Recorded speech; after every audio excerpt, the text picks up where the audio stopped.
the Golden State Warriors must accept the fact that Gary Payton II, one of their most crucial bench players, won't be around for the upcoming season. No one has any ill will toward them. A 3-year, $28 million contract with the Portland Trail Blazers was given to Payton.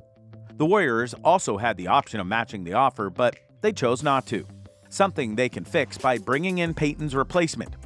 Also conceivable. Some seasoned guards are still out for grabs, but the free agency market is fast dried up. To replace Payton's defensive skills, the Dubs can target who would be the next Gary Payton II. Out of the NBA in October, Gary Payton II is now a game changer. Gary Payton II repeatedly eluded the grasp of different teams.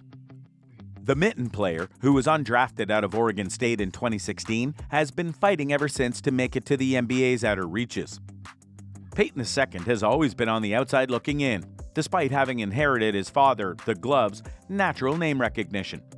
Over the course of his first 5 professional seasons, he played more games in the G League than in the NBA, never made more than the minimum wage, and only ever signed contracts that were either unguaranteed or only lasting 10 days. In spite of this, Payton II scraped together 5 fragmentary years of NBA service before the 2021-22 seasons. They were only half years, but every day counts. A player only needs to spend 1 day on a regular season roster, including time spent on waivers, to accumulate 1 year of service time, and hence bigger minimum pay levels, as well as increased pension benefits.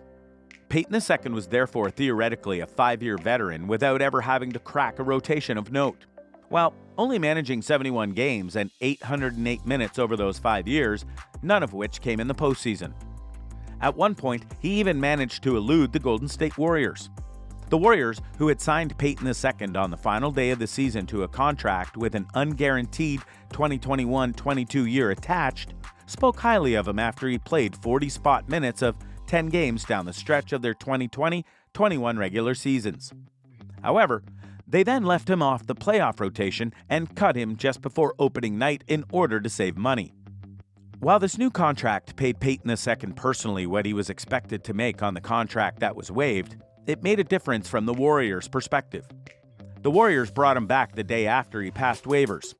Teams signing players with more than 2 years of experience who sign 1-year minimum salary contracts are only charged the amount of a 2-year veteran, with the league covering the remaining costs.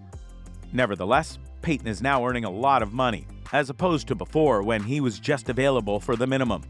Where formerly a $1,000 waiver claim was thought needless, the going rate is now $26.145 million. He used to not fit the NBA, but today he is a sought-after player with elite scoring guards.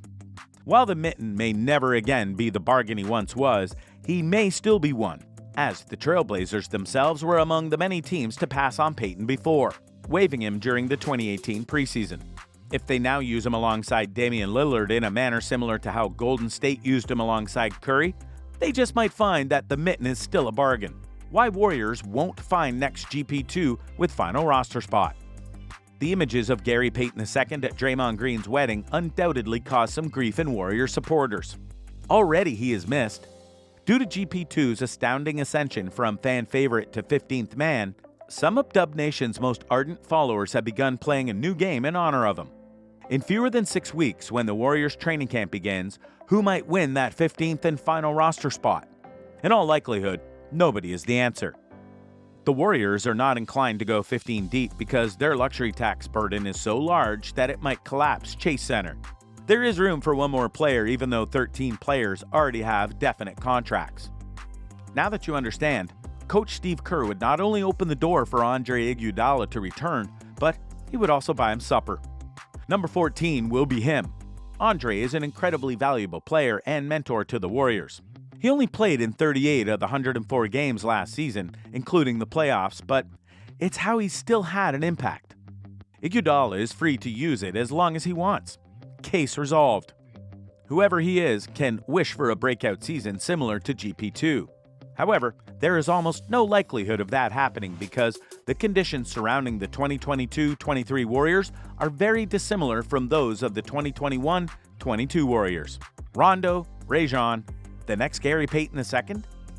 Could Rajon Rondo, who is nearing the conclusion of his career, try one last time to join the Golden State Warriors and win a championship?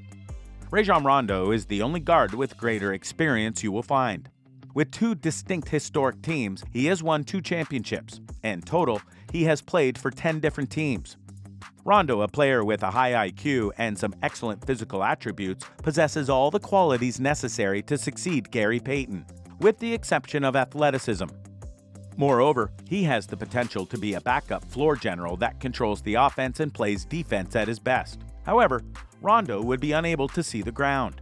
He is a veteran who's getting older and has health challenges as well as off-court problems.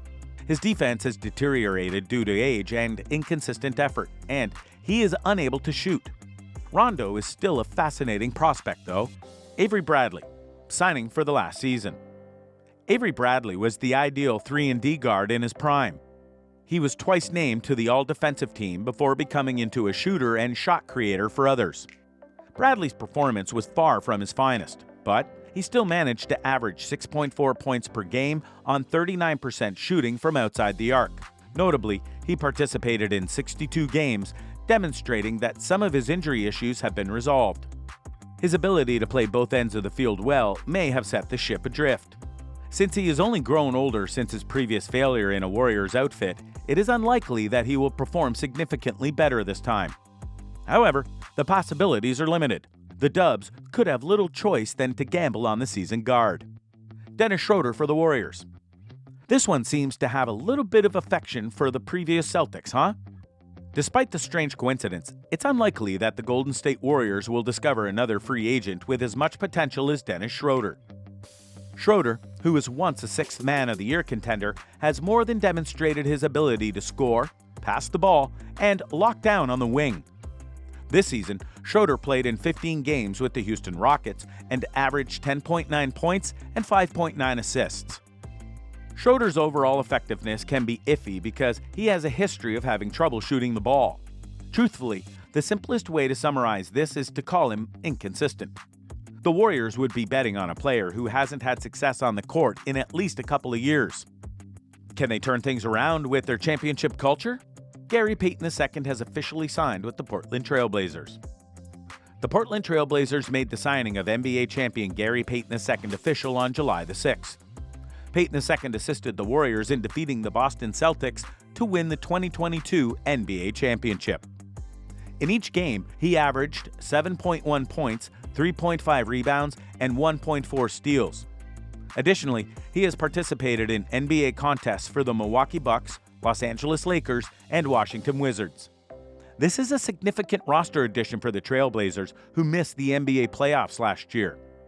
Let's see how the Warriors would be able to magically affect Payton II before focusing on a few players who could provide their teams with similar results this year.